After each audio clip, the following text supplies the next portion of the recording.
Good morning, students. Now, in today's lecture, we will start a new point, that is circular motion. Okay, motion in one dimensional, then उसके बाद motion in plane. तो motion in plane में हमने projectile motion एक part already discuss किया है, right? Horizontal projectile motion. Now motion in plane या फिर टू डायमेंशनल मोशन का और एक एग्जांपल है सर्कुलर मोशन. देखिए जैसे यहाँ पर this is the vertical plane, let X axis Y axis. So any object that perform circular motion is in plane X Y. तो यहाँ पर ये मोशन कैसे होगी? In plane. So motion in plane, इसका एक एग्जांपल है यहाँ पर सर्कुलर मोशन. देखिए सर्कुलर मोशन मतलब क्या होता है? There are many examples of circular motion in our daily life. जैसे earth revolves around the sun in circular path, moon revolves around the earth in circular path. So these are examples of circular motion. Okay, जैसे electron देखिए, electron revolves around the nucleus, it is also example of circular motion. जो ceiling fan होता है देखिए, उसका जो blade, okay, tip of the blade, suppose ये blade of the fan है और उसका एक लास्ट एंड, एक स्मॉल पोर्शन हम कंसीडर करते हैं.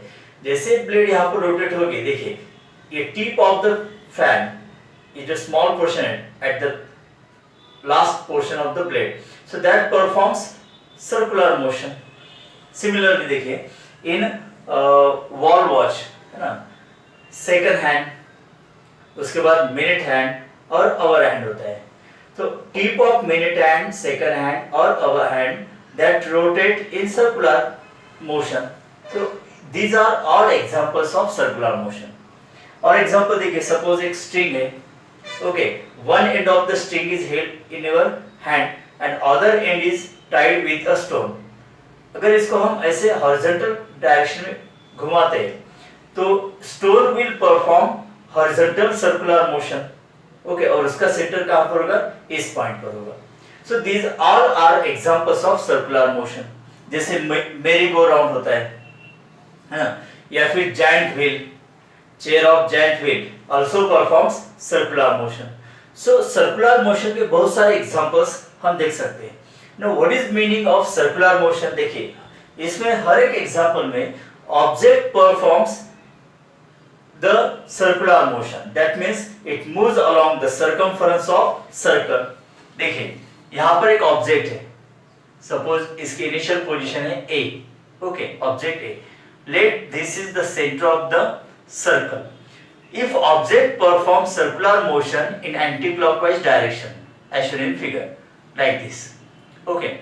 तो यहाँ से अगर ये मूव होता है तो it displaces around the circumference of circle और बाद में फिर ओरिजिनल पोजीशन पर आता है. तो that object performing which motion? Circular motion, है ना, it is circular motion. No देखिए इसकी डेफिनेशन क्या होती है? An object moves along the circumference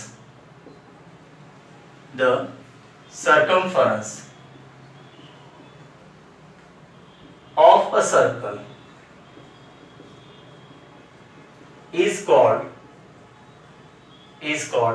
circular motion.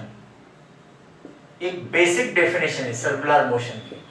This is the basic definition of circular motion.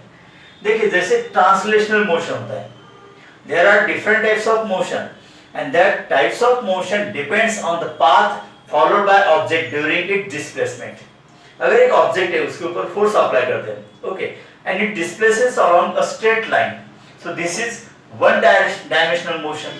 या कहेंगे हम that is translational motion या linear motion, right? अगर एक ऑब्जेक्ट है that performs its displacement by following parabolic path, so this is projectile motion, okay. Random motion होती है, suppose particle displaces in any direction, okay, तो zigzag motion या फिर random motion हम कहेंगे उसको. So if a particle displaces itself along the circumference of circle, okay, in equal interval of time, so that particle is performing which motion? Circular motion. देखिए अर्थ revolves around the सन। अब एक revolution complete करने के लिए कितना वक्त लगता है? 1 year, that is 365 days. Okay, तो 365 डेज में अर्थ क्या करता है? एक revolution around the sun complete करता है। So it moves along the circumference of circle. Okay, in next year again it moves along the same path, so that performs circular motion. So any object which displaces its position with respect to surrounding and time along the circumference of circle, that motion is known as circular motion. तो ये इसकी definition होगी। An object moves along the circumference of circle is called circular motion. अब देखिए यहाँ पर एक object है A पोजीशन पर, center of the circle is O, and it performs circular motion in anti-clockwise direction like this, in anti-clockwise direction. ठीक है, तो यहाँ पर A मतलब इनिशियल पोजीशन। अब अगर हम यहाँ पर origin of coordinate system coincide करते हैं to the centre of the circle, तो अगर ओरिजिन से हम A पॉइंट ओके एक वेक्टर ड्रॉ करते हैं, तो this is known as radius vector. एक पहला पॉइंट यहां पर हो जाता है radius vector, okay, denoted by vector R. So what is radius vector? A vector drawn from centre of circular path to the position of the object performing circular motion. तो यहां पर OA is the radius vector. OA is nothing but radius vector. तो radius vector का मतलब होता है अ vector drawn from centre of circular path to the position of the object. Suppose this object moves in time t to the position B. Suppose ये next position है B, तो इस तरह से ये ऑब्जेक्ट यहाँ पर मूव होता है in time t. Suppose it moves from A to B. Now the position of object is B. अगर हम सेंटर से B पोजीशन तक एक वेक्टर ड्रॉन करते हैं, so this is also radius vector. तो vector OA, vector OB are nothing but the position vector or it is also known as radius vector. तो इस radius vector की direction हमेशा कैसी होती है? From center to the position of object. From center to the position of object. If object changes its position along the circumference of circle, तो ये radius vector भी यहाँ पर देखिए ऐसे continuously change हो जाता है। तो radius vector की डायरेक्शन कांस्टेंट नहीं होती, it changes its direction according to the position of object. अगर ऑब्जेक्ट यहाँ पर along the circumference of circle उसकी पोजीशन चेंज करता है, तो यहाँ पर रेडियस वेक्टर की भी डायरेक्शन कंटीन्यूअसली चेंजिंग होगी। ओके स्टूडेंट्स, तो ये हो गया रेडियस वेक्टर, राइट। अब उसके बाद देखिए सपोज ऑब्जेक्ट की ओरिजिनल पोजीशन A है और t टाइम के बाद ये B पोजीशन पर चला जाता है, तो यहाँ पर देखिए ये एंगल यहाँ पर सबटेंड होता है। Let this angle is theta. मतलब in time t when object moves from A position to B position along this curved path because it is moving along the circumference of circle, तो short यहाँ पर arc हम consider करते हैं curve path A to B। Okay, तो इस radius vector देखिए, suppose this is radius vector, तो in time t that position of object moves from A to B, तो इस रेडियस वेक्टर ने देखिए इतना एंगल यहाँ पर सब्सक्राइब किया है, मतलब ये ट्रेस किया है यहाँ पर। तो this angle is nothing but the angular displacement of the particle performing circular motion. ठीक है, अगर देखिए A is the initial position, suppose in time t let this angle is 30 degree. Okay, angle कितना है यहाँ पर 30 डिग्री, लेकिन हम एंगल रेडियन में मेजर करते हैं, ऐसा unit of angle is radian. Okay, तो अगर इसको रेडियन में कन्वर्ट करना है तो रेडियन में कैसे कन्वर्ट होगा? 30 into pi by 180, तो that will be pi by 6 radian. Okay, तो अगर ये 30 डिग्री एंगल डिस्क्राइब करता है radius vector from A to P, तो रेडियन में कितना एंगल ट्रेस किया है? pi by 6 radian. स्टूडेंट, अगर ऑब्जेक्ट यहाँ पर पूरा एक सर्कुलर मोशन कंप्लीट करता है, एक सर्कल ओके कंप्लीट करता है, तो यहाँ पर कितना एंगल डिस्क्राइब होगा by the radius vector? This is 360। 360 मतलब देखिए 360 degree. Okay, into pi by 180 degree.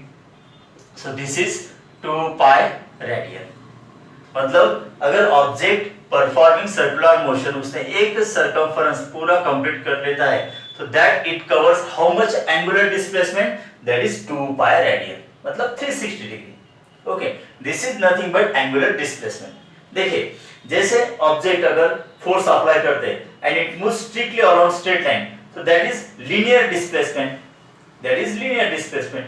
अगर ऑब्जेक्ट परफॉर्मिंग सर्कुलर पाथ, तो वहां पर क्या होगा, फिर यहाँ पर क्या कंसीडर करेंगे, रेफरेंस पॉइंट को होगा origin of coordinate system that coincide with centre of the circle.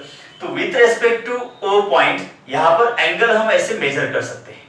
ठीक है, सो दिस इज एंगुलर डिस्प्लेसमेंट. तो सर्कुलर मोशन में डिस्प्लेसमेंट क्या होगा, एंगुलर डिस्प्लेसमेंट. ट्रांसलेशनल मोशन में डिस्प्लेसमेंट होगा, yes, that is linear displacement. ठीक है स्टूडेंट, तो this is angular displacement. Angular displacement. Now angular displacement is denoted by theta. So what is angular displacement then? The angle described by the radius vector when the object changes its position from one position to another position in given time t. That angle subtended by the arc AB in time t is known as angular displacement. ठीक है, अगर object एक पूरा circular motion complete करता है तो वहां पर टोटल एंगुलर डिस्प्लेसमेंट कितना होगा, 360 या फिर 2 pi radian. Right student, 1 radian मतलब एंगल कितना होता है, 1 radian angle is nothing but the angle subtended by, मतलब ये एंगल देखिए, angle subtended by arc AB. अगर आर्क AB की लेंथ रेडियस ऑफ सर्कल के बराबर होती है तो that angle is known as 1 radian angle, है ना. इसलिए यहाँ पर फॉर्मूला क्या होता है इसका, that is angle is equal to arc length divided by radius. Okay, अब देखिए यहाँ पर एंगल कितना है, थीटा. तो theta is equal to arc AB, arc क्या होगा यहाँ पर, AB होगा, डिवाइडेड बाय रेडियस R. ठीक है, रेडियस कितने R है यहाँ पर. राइट स्टूडेंट, अब देखिए यहाँ पर particle changes its position from A to B. Let this arc AB that moves from A to B is S, that is linear displacement. Okay, अब ये आर्क है यहाँ पर, मतलब कर्व पाथ है, लीनियर डिस्प्लेसमेंट है क्या, नहीं. लेकिन एंगल अगर बहुत कम होता है तो we can consider that curve as a straight line. देखिए अगर सपोज यहाँ पर एक सर्कल है, ठीक है, यहाँ पर सेंटर है, position A and in time t if it changes from A to B, तो ये एंगल बहुत ही कम होगा, this angle is theta. Okay, तो we can consider this R can be as straight line, right. तो इसलिए अगर यहाँ पर डिस्प्लेसमेंट हम कंसीडर करते हैं, यस, लीनियर डिस्प्लेसमेंट. राइट, तो आर्क AB के जगह पर क्या लिखते हैं, देखिए यस डिवाइडेड बाय R, ये होगा yes divided by R. Okay, that means suppose in time delta t, मतलब शॉर्ट ड्यूरेशन, बहुत ही शॉर्ट ड्यूरेशन होगा, मतलब इन वेरी शॉर्ट टाइम अगर पार्टिकल A to B मतलब स्मॉल डिस्टेंस यहाँ पर कवर करते हैं तो डिस्प्लेसमेंट कितना होगा, डेल्टा S होगा. ठीक है, डेल्टा S होगा. और एंगुलर डिस्प्लेसमेंट भी कितना होगा यहाँ पर, डेल्टा थीटा. तो ये इक्वेशन कैसा होगा यहाँ पर, delta theta is equal to delta S divided by R. Okay, अब small angular displacement is known as instantaneous angular displacement, और instantaneous angular displacement vector quantity होती है. तो इन वेक्टर फॉर्म इसको हम ऐसे लिखेंगे, vector delta theta is equal to vector delta S divided by vector R. अब रेडियस वेक्टर तो वेक्टर क्वांटिटी है ना, पोजीशन वेक्टर, इसलिए वेक्टर फॉर्म में इसको हम ऐसे लिखते हैं. तो यहाँ पर delta theta is equal to delta S upon vector delta R. तो डेल्टा थीटा मतलब this is instantaneous angular displacement और ये वेक्टर क्वांटिटी होती है. ओके, तो इसकी डायरेक्शन क्या होगी, देखिए suppose this object performing circular motion, let यहाँ पर ऑब्जेक्ट की A पोजीशन है, ठीक है, अब इसको हम हॉरिजॉन्टल में कंसीडर करते हैं। तो सपोज यहाँ पर इसकी ट्रांसलेशनल मतलब लीनियर डिस्प्लेसमेंट की डायरेक्शन होगी। देन यहाँ पर सेंटर O, तो रेडियस वेक्टर की डायरेक्शन हमेशा कैसी होती है, from centre towards the position of the object. तो ये रेडियस वेक्टर की डायरेक्शन, ये लीनियर डिस्प्लेसमेंट की डायरेक्शन। ओके, तो according to right hand thumb rule, तो इससे हम इंस्टेंटेनियस एंगुलर डिस्प्लेसमेंट की डायरेक्शन निकाल सकते हैं। तो कैसे होगी देखें, let the axis of rotation, okay, इसके अराउंड ये ऑब्जेक्ट मूव होता है ना यहाँ पर around the circumference of circle, तो एक्सिस पासिंग थ्रू सेंटर। तो एक्सिस अगर हम राइट हैंड में कंसीडर करते हैं, okay, fingers are curve around it and thumb is stretched, ठीक है। अगर कर्व फिंगर्स देखें यहाँ पर, curve fingers denotes the sense of rotation of the particle और revolution of the particle in circular path. Then stretched thumb denotes the direction of instantaneous angular displacement. तो देखिए यहाँ पर R और S और मूवमेंट की डायरेक्शन कैसी, यहाँ पर एंटी क्लॉकवाइज डायरेक्शन। तो देखिए यहाँ पर इस तरह से ऑब्जेक्ट मूव होगा, तो स्ट्रेच्ड थंब की डायरेक्शन कैसी, वर्टिकली अपवर्ड। तो angular displacement delta theta, okay, इसकी डायरेक्शन भी कैसी होगी, वर्टिकली अपवर्ड। तो देखिए सपोज एक ऑब्जेक्ट है and it performs circular motion in horizontal direction, okay, in this direction। तो यहाँ पर सेंटर पर एक जो एक्सिस होगा, angular displacement that is instantaneous angular displacement की डायरेक्शन कैसी होगी, वर्टिकली अपवर्ड। सपोज इसकी डायरेक्शन हम अपोजिट कंसीडर करते हैं, let object performing circular motion in horizontal direction in this sense, मतलब ये डायरेक्शन अब चेंज हो जाएगी। तो इस कंडीशन में एंगुलर डिस्प्लेसमेंट की डायरेक्शन कैसे होगी, देखिए कर्व फिंगर्स हमें इस डायरेक्शन में मूव करने होंगे। Now stretched thumb denotes in vertically downward, तो इंस्टेंटेनियस एंगुलर डिस्प्लेसमेंट की डायरेक्शन वर्टिकली डाउनवर्ड होगी। So that direction of angular displacement is given by right hand thumb rule या right hand screw rule. Okay student, अब देखिए इसको कैसे लिखेंगे हम, that is delta S is equal to delta theta cross vector R, है यहाँ पर क्रॉस मल्टीप्लिकेशन होगा, that is vector product of to vector, because ये दोनों वेक्टर्स है और उनका प्रोडक्ट भी वेक्टर आता है, right. No in magnitude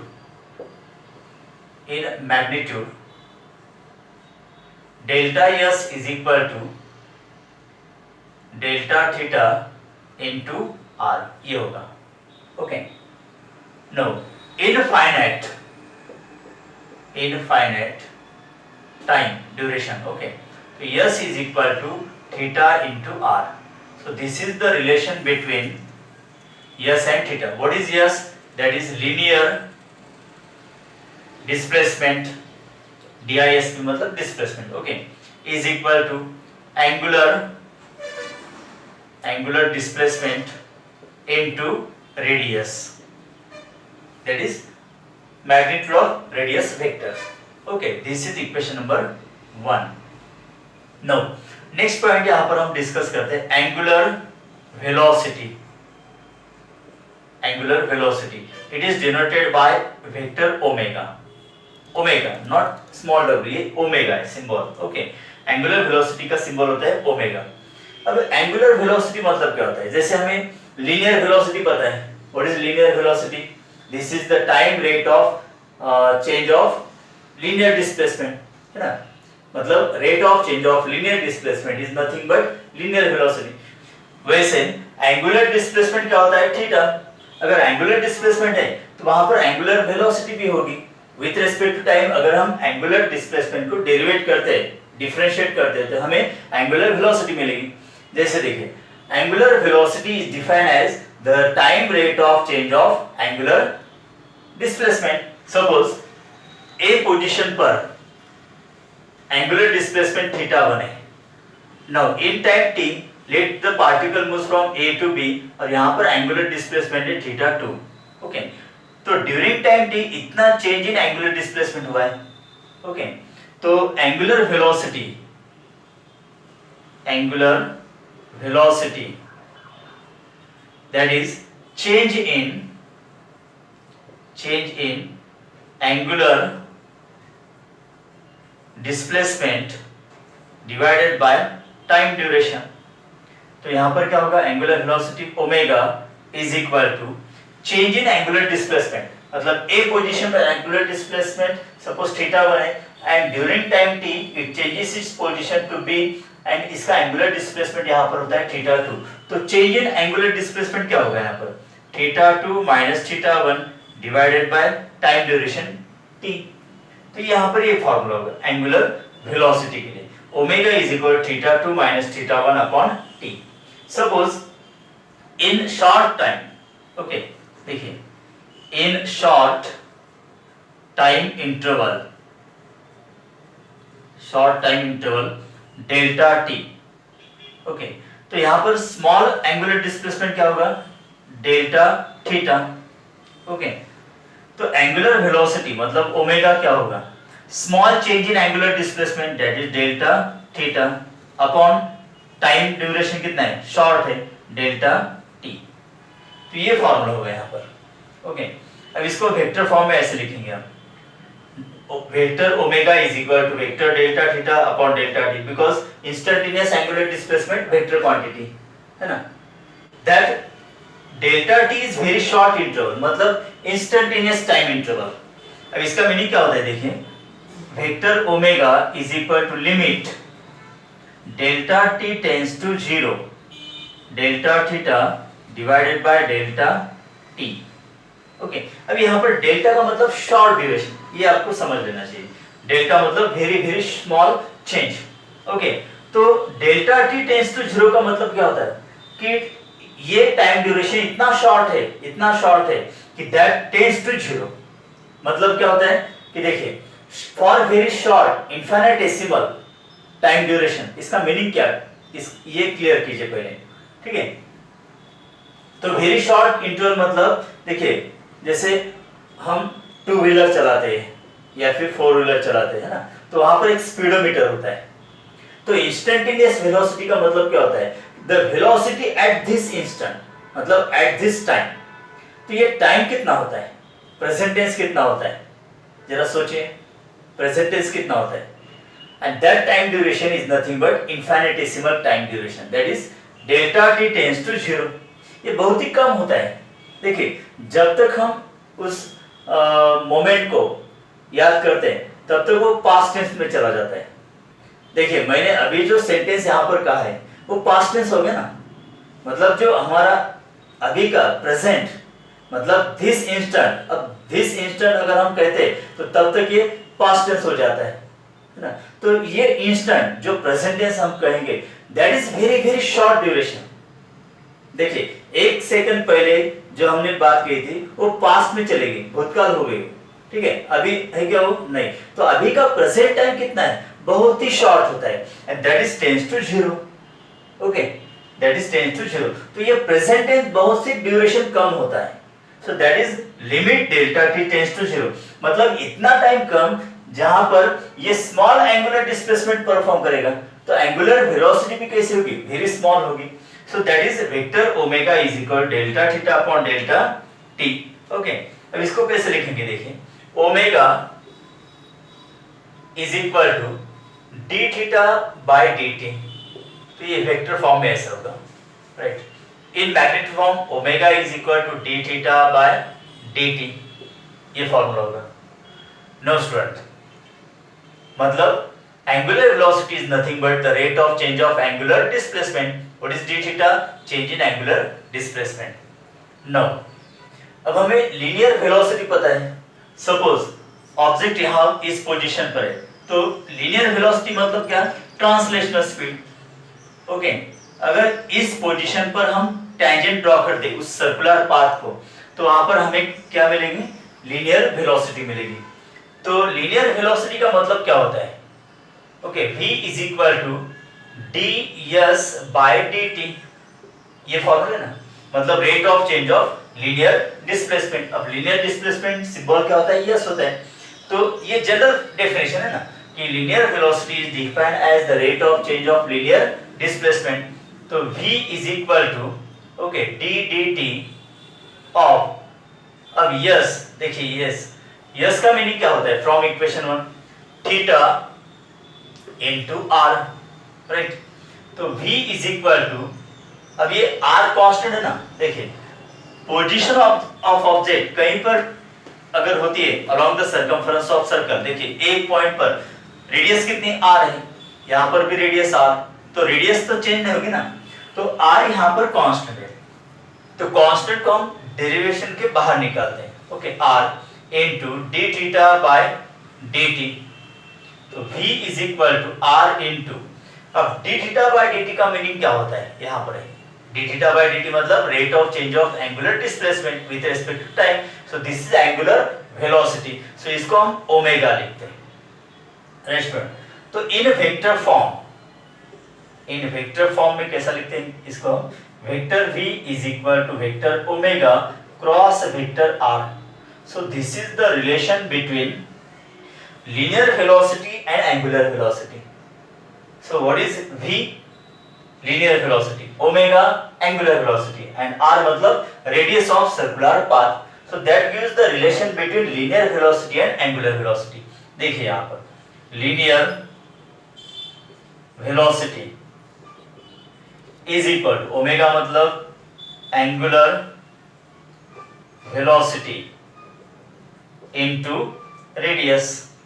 So this gives the relation between linear velocity and angular velocity. V is equal to r omega. जैसे आपने यहाँ पर याद रखा है S is equal to theta into r, वैसे यहाँ पर देखिए V is equal to r into omega या फिर V is equal to omega into r. Okay, तो this is the relation between linear velocity and angular velocity. अगर हमें angular velocity पता है, रेडियस ऑफ सर्कुलर पाथ पता है, तो उस पोजीशन पर लीनियर वेलोसिटी का मैग्नीट्यूड क्या हो सकता है, यह हम इस इक्वेशन से निकाल सकते हैं।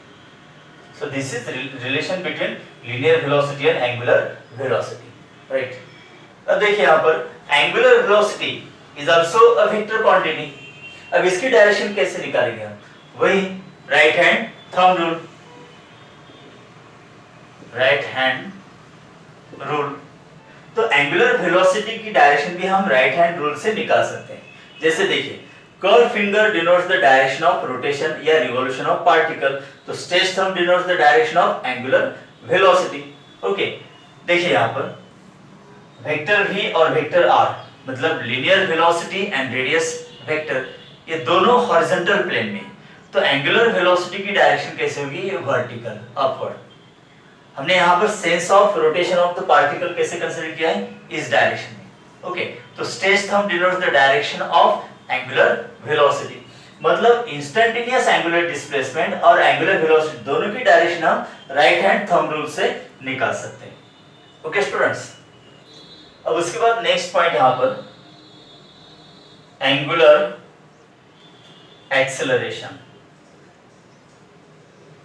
Angular acceleration that is denoted by alpha। देखिए जैसे translational motion, linear displacement s in circular motion, angular displacement theta। Okay, translational speed is v, angular speed is omega. वैसे अगर ट्रांसलेशनल एक्सेलरेशन a से denote करते हैं, तो इन circular motion acceleration is denoted by alpha, that is called angular acceleration. Angular acceleration, इसको हम shortly ऐसा लिखते हैं, is equal to change in angular velocity divided by time. तो दैट इज सिंपल डेफिनेशन। जैसे ट्रांसलेशन एक्सेलरेशन की definition क्या होती है, the rate of change of linear velocity है ना, is known as linear acceleration. उसी तरह से angular acceleration is nothing but the rate of change of angular velocity with respect to time। okay, now angular acceleration alpha is equal to, अब change in angular velocity, देखिए suppose particle performing circular motion, तो A position पर इसके angular velocity है omega और B position पर angular velocity होगी omega 2। मतलब यहाँ पर linear velocity या फिर angular velocity of particle is either increasing और decreasing। अगर angular velocity constant होती है तो वहां पर angular acceleration produce नहीं होगा, because change in angular velocity जब होगा तब angular acceleration produce होता है। देखिए जब हम फैन का स्विच ऑन करते हैं तो blade of the fan starts rotating, right. तो स्टार्टिंग में उनकी स्पीड ज्यादा होती है, तो वहां पर एंगुलर स्पीड कैसे होगी, इंक्रीजिंग होगी।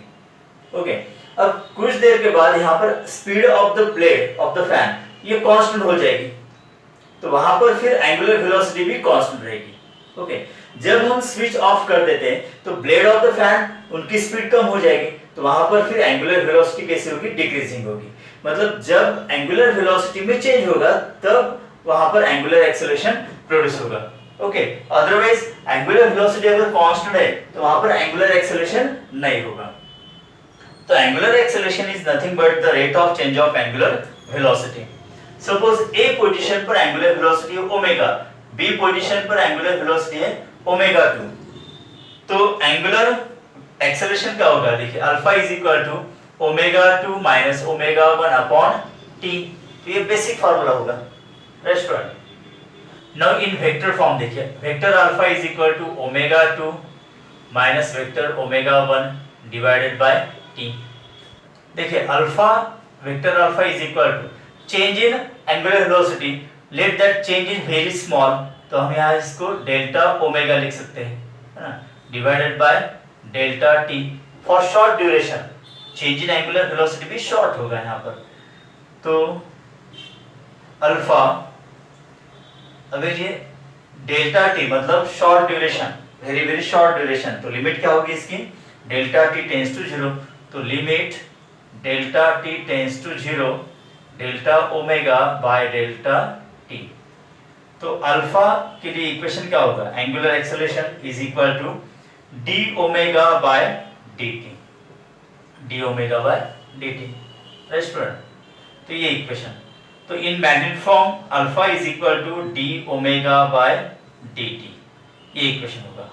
तो इसका मतलब क्लियर होता है। आप देखिए alpha is equal to D omega by D T, that is angular acceleration is defined as the rate of change of angular velocity. Okay, now अब देखिए लीनियर एक्सेलरेशन क्या होता है, A is equal to D V by D T, है ना, linear acceleration that is rate of change of linear velocity. अब D D T of v का मतलब क्या होगा, अब ये फॉर्मूला हम यहाँ पर यूज करते हैं, v r omega, right, because v is equal to r omega. So a that is linear acceleration is equal to r तो कांस्टेंट है into d omega by dt, right. तो यहाँ पर इसको हम ऐसे लिखेंगे r, okay, a is equal to r into, now what is d omega by dt, d omega by dt मतलब alpha, angular acceleration। okay, so this is the relation between linear acceleration and angular acceleration, right student। तो इसको हम vector form में कैसे लिखते हैं, देखिए vector a is equal to vector alpha cross vector r, so this is relation between linear acceleration that is a, angular acceleration that is alpha। okay students, so in this way in today's lecture we discuss the definition of circular motion और वहां पर कुछ terminology जैसे radius vector, angular displacement, angular velocity, angular acceleration और उनका meaning, right students.